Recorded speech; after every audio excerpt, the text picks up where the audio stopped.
Look, my channel isn't even about this stuff. Like, I don't even cover gaming, mods in general, but I love Cyberpunk. I love the cars on there. I love driving around. I've played it in VR before. I have over 400 hours in the game itself. You can look at my GOG. Like, I love the game. So I when I saw this news break, I had to comment on it because I've never seen such an obvious display of straight up stupidity and logical fallacy by a person. So Luke Ross just got a DMCA strike on his Cyberpunk, his real VR mod for Cyberpunk 2077, similar to what happened 3 years ago with Take-Two Interactive when he got a DMCA strike for Red Dead Redemption 2 and GTA 5. Now, what's so unique about this situation is the active monetization. CD Projekt Red went to Luke Ross himself, personally contacted him and said, hey, we love what you've done. It's clear that the community loves this mod, but because there is active monetization on it, it is behind a paywall. We are going to have to issue a DMCA strike if you don't make it free. Now, people, of course, in the community, they love this, right? Of course, people have already been requesting that this mod be free before, and like any other mod on Nexus Mods or any other website, right? You know, they would prefer to just be able to download it, test it, see if it works for them, whatever. Instead, now they have to shell out $10 before they're even able to see if their system or their headset or whatever the case may be supports it, whatever their setup is. So already you're kind of infringing upon CDPR's native user base, right? So let me just be clear, right? I want to attack some general points made by Luke Ross because he's made some posts. He's posted on Twitter in a reply to Jan Rosner from CDPR. He's actually left 2 replies on that post. I'm making this 4 hours after the fact, so that's how incandescent this whole situation is making me. But 2 days ago, he also made a post on Patreon going over the whole situation. I refuse to give this guy another dime, so I've gone ahead to summary.ai and I pasted the link there just to get an overview of everything that this guy was saying on the post. But basically, he's yapping. He's sort of trying to frame this as a David versus Goliath situation, and the Corpos are taking the indie developers' money. And it's like, no, you're not an indie developer. You are a mod creator. There's many reasons why, and I'm going to go over all of them. There's actually 6 points that I want to go over, but there's many reasons why your shit doesn't fly. Number 1, the Corpo logic argument. It's a false dichotomy. CDPR does not require modders to work for free. They just require modders not sell access to CDPR's IP. The whole situation is most developers allow like a passive monetization, right? I talked about active monetization, which is a hard paywall. Passive monetization is just donations, tip jars, an ad on the website, maybe a buy me a coffee little button there. But legally, once you charge a mandatory fee to access a tool that only works with someone else's $300 million software, you aren't a hobbyist. You are an unlicensed third-party vendor. And let's talk about licenses, right? The whole I sold extra copies argument. The fucking entitlement, the audacity of this fella. Give me a fucking break. What do you mean you sold extra? Your mod is the reason that CDPR made more money. Are you a fucking retard? Huh? Bitch, I've been waiting for Cyberpunk 2077 since I was in fucking high school. Know your fucking place. This type of shit pisses me off. But he says, I sold extra. First of all, so helping, let's say even if that was true, helping the game studio sell extra copies does not give you a license to do what you did. It's not a license. It's not an N-word pass. It's not anything like that. Like I don't know what sort of justification he's trying to make here, or what even the point is. Oh, people are so excited about my mod that they went out and bought the game. So CDPR indirectly made money from my efforts. Shraggy? Huh? Bro, shut up. And then he's talking about the paper-thin derivative. Bro, this has been established in court already as a precedent in MicroStar versus FormGen. Courts have already ruled that if a mod recasts or transforms the experience of the original game, it is a derivative work. It's not a paper-thin claim. It's not a paper-thin derivative sort of claim that CDPR is trying to make about your mod. It's not paper-thin at all. This is a hard-coded precedent in the court of law. Boy, if you don't... What the fuck? You just started typing this shit up without doing research? It took me 5 minutes to find this shit before I started making this video. 5 fucking minutes. Like, it's not hard to find. This thing is established already in the status quo. And then he's like, there isn't an official VR port. So that justifies me selling my own port of VR. Again, no, that doesn't make any sense. You're not competing with CDPR. You completely ignore, first of all, the right of first refusal and brand integrity on CDPR's part. Copyright grants the owner of the IP the right to potential future markets. Even if CDPR says no today, they might want to release like a Cyberpunk 2077 enhanced VR edition in like 2 or 3 years or something. So if a paid mod already exists and there's already been, compatibility kinks and setup kinks, like I mentioned earlier, with your Luke Ross's paid version, then it already devalues the future product that CDPR is trying to put out. Furthermore, if a user pays Luke Ross $10 and the mod crashes or causes motion sickness, that reflects poorly on the Cyberpunk brand, which CDPR spent over a decade building. Like, this is all about brand integrity and the right to first refusal.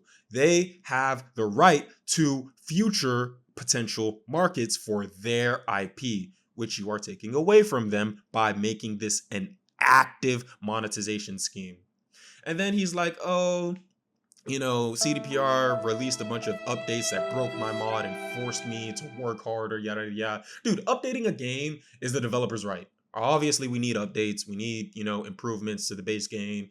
And you're not the only mod creator who's had their mods broken before. If you look on Nexus, people have mod packs on Cyberpunk, like 400, 500 plus mods. Even me, I consider myself like a small-time modder, and I have a setup with over 300 mods, and they break all the fucking time. CDPR could release a small update for Cyberpunk, and my whole setup will break, and I have to restart from scratch. And that's okay. I love the game. That's the nature of modding on that game. So the fact that you as a mod creator think that somehow you deserve or you're entitled to a share of CDPR's IP profits because of the effort that you're putting in and reiterating on updates and stuff like that. Like, that doesn't make any sense. Every other mod creator in the world is doing the exact same thing for free. You aren't a special snowflake, buddy, just because you hit the VR niche, however you say that word. How do people say that shit? But you're not a special snowflake. And then he's like, oh, it's a knee-jerk reaction. Yeah, they're suddenly, issuing a DMCA after this has been up for, what is this? I think Cyberpunk released in 2020 and the VR mod came out like in 2021, 2022. So it's been around like, 4 years? He's basically saying that, they let it exist for 4 years and just now found out about it and now they want to shut it down. And it's like, no, dude, that doesn't even fucking matter. Look at the guidelines. Like, they explicitly allow for mods. They're one of the most mod-friendly companies, actually, in the entirety of the gaming industry. They ignored you for years because as long as it was a hobbyist project, it was good PR. But the moment it became a recurring revenue stream, it became problematic. People are saying numbers that are kind of crazy to me. Like, you're making an estimated 20K per month off of this shit? Sir, and you know for a fact that most of your other recasts or whatever you want to call these, conversions, right? Most of the people that go or know about Luke Ross knew about him from either the GTA 5 mod or the Cyberpunk 2077 mod. So I can already tell you for a fact that most of his revenue, or at least a good chunk of it, was coming from CDPR or, Cyberpunk 2077. So for him to come around and say, oh, it's knee-jerk, yada, it's kind of retarded. It's genuinely retarded. I think this guy might be a retard because there's so many logical fallacies in his entire post. Like, I genuinely don't understand how this could be confusing for this man. If CDPR wants to release a future enhanced edition of Cyberpunk 2077 with a VR mode, they need a clean market to enter, and you have just made that market massively unclean by having active monetization on your platform.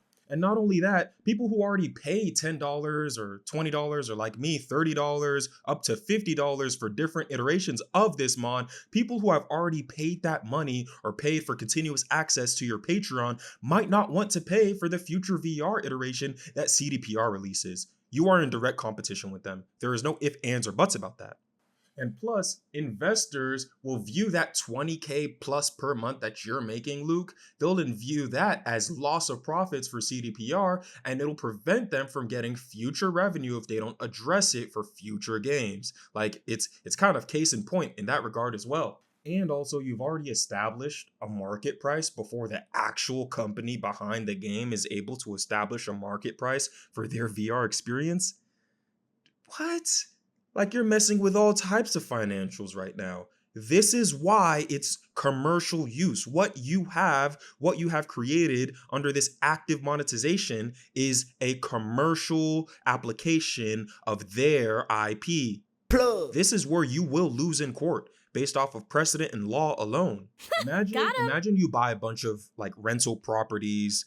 No, let's say imagine you buy a house in a college town for a bunch of college students. It has 4 bedrooms and you want to rent out each room to everyone, right?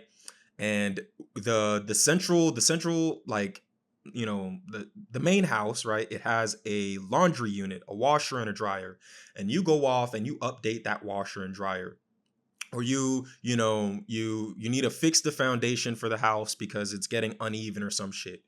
Imagine someone that doesn't pay rent, right? Doesn't pay rent. You bought this house so that people could pay rent to be in the rooms, right? Imagine a squatter entering the one of the units, not paying rent, and then complaining that you upgraded the washer and the dryer, or that you changed something about the house because you re-leveled the foundation. That's exactly what he's saying by complaining about their quote unquote breaking updates. You are not partnered with CDPR. Know your fucking place. This is a guest host relationship, Know your just like fucking every place. other mod creator in the world. You can view it as, oh, CDPR doesn't want mod creators to make money. Sir, the fact of the matter is, you've already made plenty. Thank you for your And patronage. honestly, to CDPR, the juice was worth the squeeze. They let it slide for so long, but once you start hitting those numbers, you're not a fan anymore. You're a competing business. That's all there is to it. It's not about, oh, we don't want mod makers to make money. Look, they said you could have a donation button. Clearly, you can make money. That is not what's being defined here. What's being defined here is that active monetization, that big hard paywall you got up. That's what's being defined here. CDPR is right in this situation, and I'm glad they're making a stand, because if they didn't, it set a future precedent for future mod creators to paywall more things to their games just in kind, whether it's AI, NPCs, or whatever future mechanic that you could possibly have applied to, one of your favorite IPs or AAA titles. Yeah, they could easily decide, if CDPR let this slide, they could easily decide to paywall all of those mods as well. And now, instead of being able to go to Nexus Mods and download 400 mods, you got to go to Patreon and pay each dude $5 to $10 or whatever their little Patreon page costs in order to get a fully modded game or a functional version of the game, depending on how old it is or what you're trying to do. So it's super retarded to try to die on this hill. I don't actually believe that this guy intends to die on this hill. I feel like he's just, really angry that his revenue stream is getting tapped. Anyway, that's all I've got to say on this subject. Again, I just think the dude's an idiot overall. I think I'll have to censor the amount of times I said retard in this, the R word in this whole thing. But, like and subscribe, whatever, man.